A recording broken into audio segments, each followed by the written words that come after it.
A garantia de essa vocação e eleição por Christopher Love. Por isso, irmãos, procurai com diligência cada vez maior confirmar a vossa vocação e eleição, porquanto, procedendo assim, não tropeçareis em tempo algum. 2 Pedro 1:10. É verdade que em todos os assuntos de preocupação da alma, você deve exercer uma grande dose de diligência. Primeiro, que embora Deus peça uma grande dose de diligência de suas mãos nos assuntos de suas almas, no entanto, isto de jeito nenhum pressupõe que você pudesse realizar essa diligência pelo seu próprio poder natural. Mas aquele Deus que comanda sua força deve lhe dar força para fazer o que ele manda. Salmo 68:28. Teu Deus ordenou tua força. O que então? Pode um homem, portanto, aplicar sua própria força? Não. Mas a oração segue. Fortalece, ó Deus, aquilo que tu nos ordenas, implicando que, embora Deus ordenasse sua força, eles não poderiam exercê-la por seu próprio poder, mas eles fariam uma oração para apoiar o comando. Senhor, tu ordenas que sejamos fortes. Senhor, confirmo que tu comandas. De forma que, embora Deus exija sua diligência e clame por sua força, no entanto, você não pode aplicar qualquer força por seu próprio poder.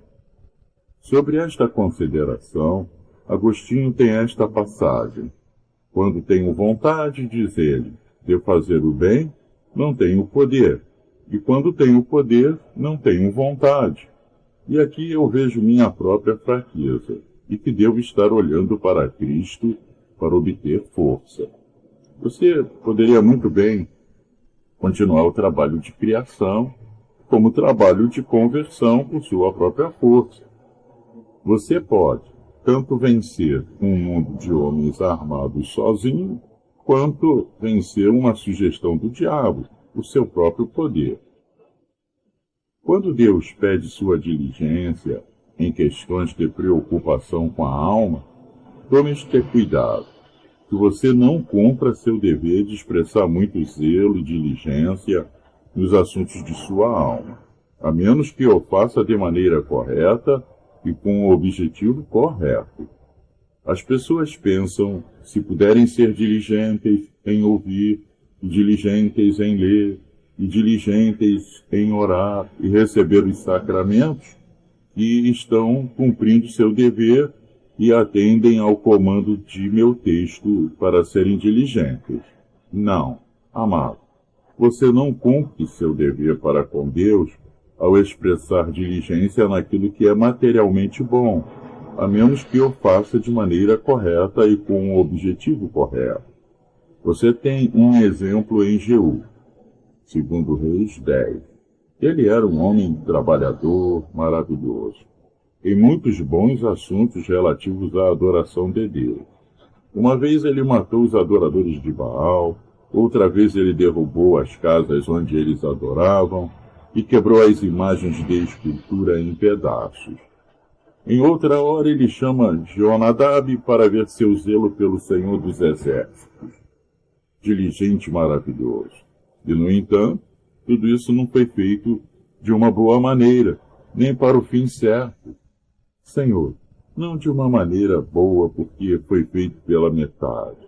Não completamente, pois embora ele tivesse destruído as imagens de Baal, mas ele adorou os ídolos em Betel. E então, não para o fim certo, porque ele não demonstrou o seu zelo e trabalho por qualquer referência suprema à glória de Deus, mas apenas por um fim político, para se estabelecer em seu reinado, como se vê em 2 Reis 10:31. Quando Deus ordena um dever, todas as circunstâncias incluídas neste dever devem ser observadas ou esse dever não é feito corretamente. Portanto, aqui Deus comanda a sua divergência. Se você não for diligente da maneira correta e para o fim certo, sua diligência não será correta. Embora você nunca coloque tanta diligência no assunto da sua alma, todos os atos que você faz, nenhum deles são meritórios. Toda a nossa obediência e todos os nossos atos nos caminhos da graça não podem ser meritórios. Por quê? Porque, primeiro, nós os fazemos não como um dom gratuito, mas como uma dívida devida. Devemos a Deus esta diligência e a Ele este dever. E, portanto, não pode ter merecimento, porque só pagamos a Deus o que é devido. Em segundo lugar, esta diligência, se você pudesse aplicá-la por sua própria força, você teria algo de que se orgulhar. Mas toda a sua diligência é apresentada por uma força emprestada, por uma força derivada de Jesus Cristo, por uma força da aliança da graça. É daí que você obtém poder para realizar todos os atos de obediência e diligência espiritual. Em terceiro lugar, não pode merecer porque não é perfeito. Não, você está tão longe de merecer por sua obediência que você merece nada além do inferno, pelos defeitos em sua obediência e as imperfeições que permanecem em seus melhores serviços. Tome este cuidado, que embora toda a diligência que você possa fazer não possa ser meritória para que Deus o salve, no entanto, tome isso como verdade.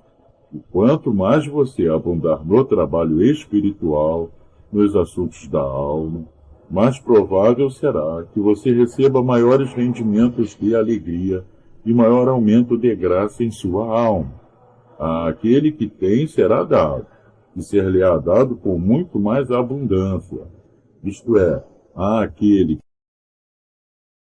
sua livre graça opera uma mudança maravilhosa no coração de uma pessoa eleita, pela operação interior do Espírito Santo, acompanhando o ministério externo da palavra. Em virtude disso, a alma é trazida do domínio do pecado e de Satanás a um estado de graça, e assim feita adequada para o desfrute de Deus na glória. Somente nesta descrição há 4 diferenças estabelecidas para distinguir o chamado eficaz daquele chamado comum ou externo que os homens ímpios têm pelo ministério da palavra. Primeiro, o chamado eficaz na descrição é dito ser um fruto da eleição de Deus, mas o chamado externo ou geral é fruto apenas da providência comum. Deus, por meio de uma provisão que governa sobremaneira, envia o Evangelho entre um povo, e assim os chama a uma submissão e conformidade exteriores. Mas o chamado eficaz é um fruto da eleição de Deus que transforma o coração. É dito na descrição que a chamada eficaz muda o coração, por meio da qual Deus opera uma mudança maravilhosa no coração. Mas uma chamada externa, de maneira alguma atinge o coração, e somente opera algum tipo de alteração civil ou comum na vida. Disse que a chamada eficaz é forjada pela operação interior do Espírito Santo, que acompanha o ministério exterior da palavra, ao passo que um chamado externo é somente pela palavra, mas não a obra salvadora interior do Espírito Santo em absoluto. Disse da chamada eficaz que é do domínio do pecado, mas as chamadas externas são apenas externas aos atos de pecado.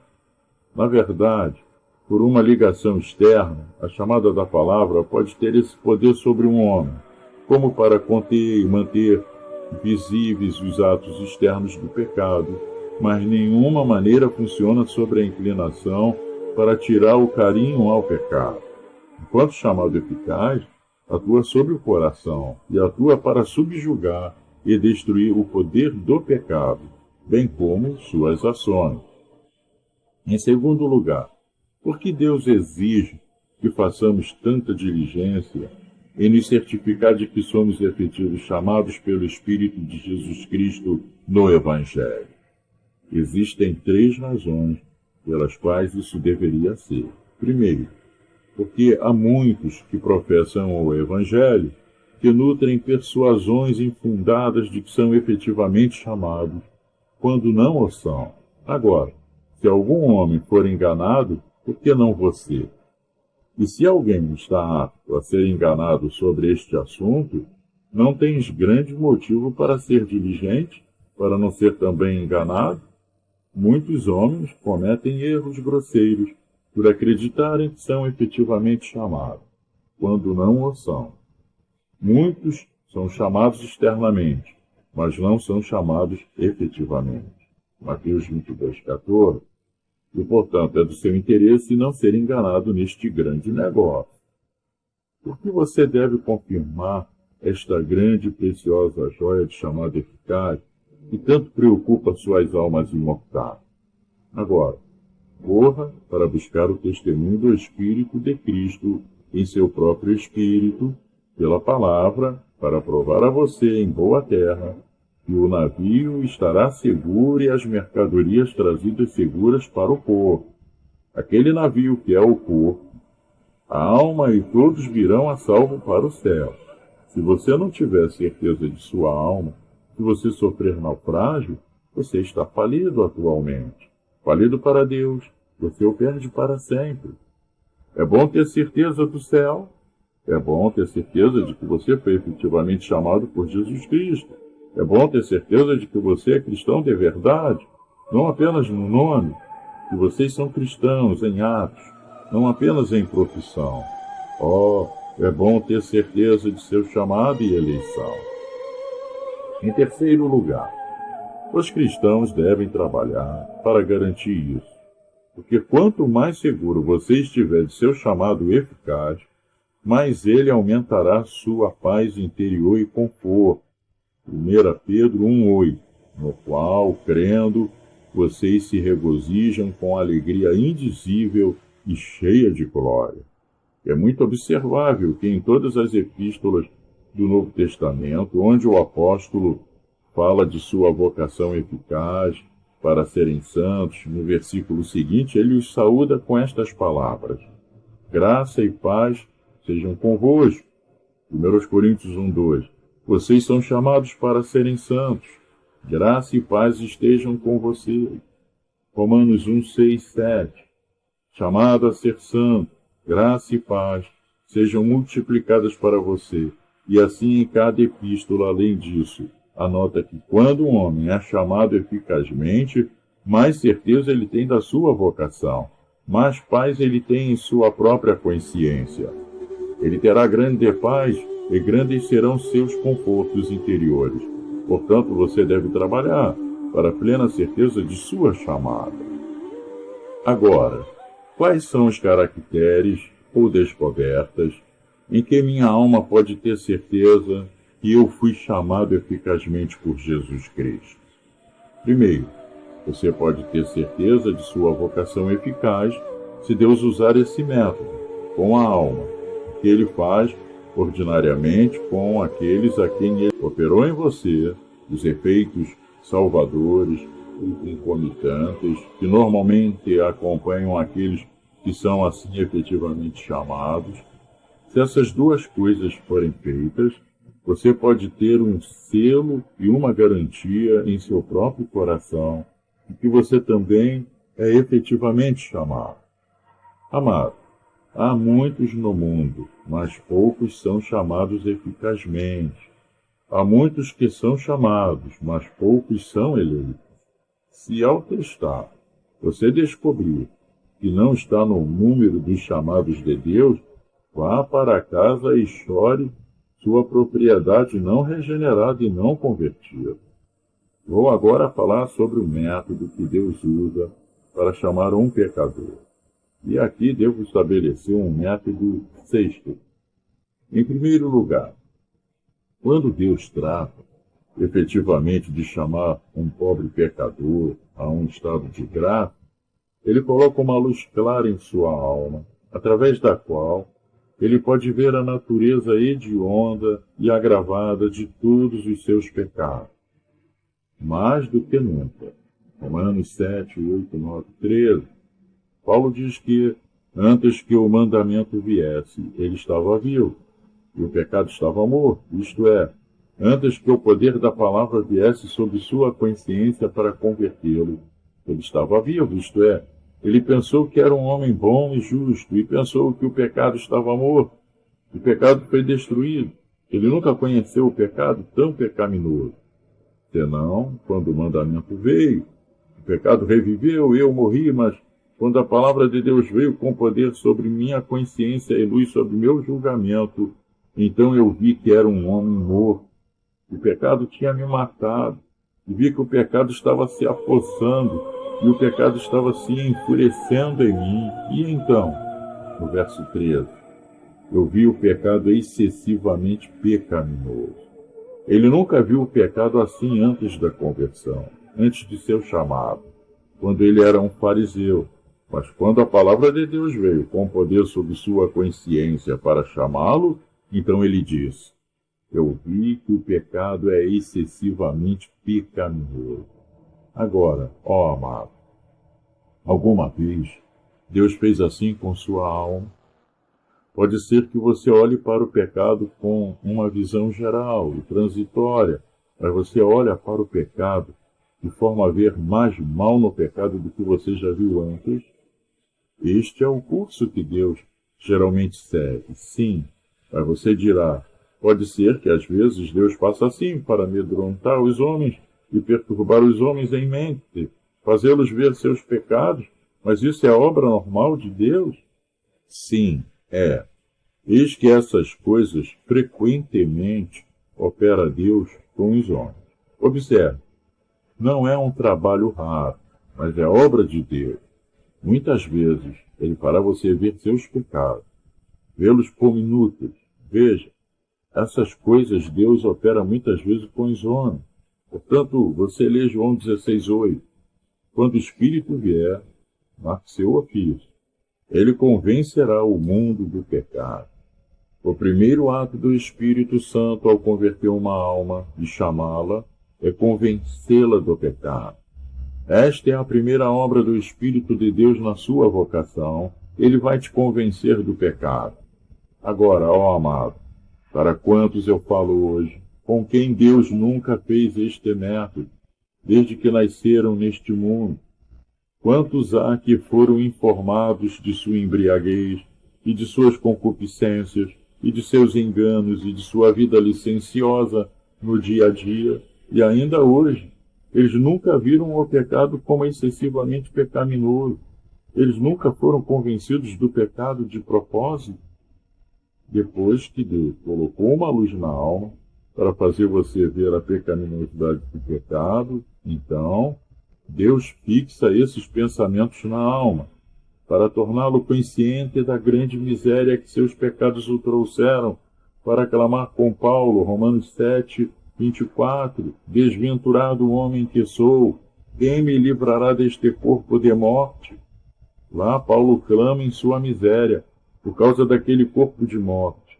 A pecaminosidade de sua natureza, que ele confessa, o incomodou tanto, como se um cadáver devesse ser amarrado ao seu corpo vivo. Amado, você já viu isso? Você já viu aquela miséria que o pecado trouxe sobre você? E o pecado o destruiu da justiça, roubou-lhe o seu Deus, baniu-o da sua presença, intitulou-o para o inferno e tornou-o objeto da sua ira? Agora, você estava ciente dessa miséria. Este é o método de Deus para fazer você ver sua miséria por causa do pecado. Deus coloca a alma em uma espécie de espanto espiritual, de que o pobre pecador não sabe para onde ir, que curso tomar, que caminho tomar, como ele pode obter perdão por seus pecados e recuperação de sua miséria. Isso você pode ver como método de Deus em Atos 2:37, sobre 3.000 pessoas de uma vez. Homens e irmãos, o que devemos fazer para ser salvos? Ficaram até pasmos com a palavra forjada sobre eles e viram Jesus Cristo crucificado por seu pecado. E agora eles clamam com grande espanto: homens e irmãos, o que devemos fazer para ser salvos? Quando Deus chama efetivamente um homem, ele o deixa um pouco por conta própria, para que não saiba para que lado se voltar. Agora, quando falo de espanto espiritual, não me engano, porque, primeiro, eu não pressiono tal medida de humilhação, nem tal medida de problema de mente, quão grande deve ser. Em segundo lugar, não pressiono a duração disso, quanto tempo deve ser que deve ser tão longo. Nem, em terceiro lugar, insisto numa necessidade absoluta disso, como se um homem não pudesse ser chamado sem isso. Na verdade, lemos sobre Lídia, que seu coração foi aberto e ela nunca se preocupou nem se espantou. E Deus, às vezes, funciona assim, de uma maneira extraordinária. E aqui, além disso, se você me perguntar, com quem Deus mais do que tudo faz este procedimento para colocá-los em tal assombro espiritual, para colocá-los em horror e terror sobre sua propriedade eterna? Eu respondo, primeiro, aqueles que viveram em um curso de impiedade antes da conversão. Deixe-os cuidar disso. Se você tem sido um pecador nodoso e corajoso contra Deus, Deus deve dar-lhe muitos golpes antes que possa lhe moldar a sua própria vontade. Você que tem sido culpado de embriaguez, da culpa do adultério, ou da quebra do sábado de maneira grosseira e licenciosa, que fizeram deste mundo um palco para se praticar a maldade. Olhe para isso. Não te glories da tua vocação.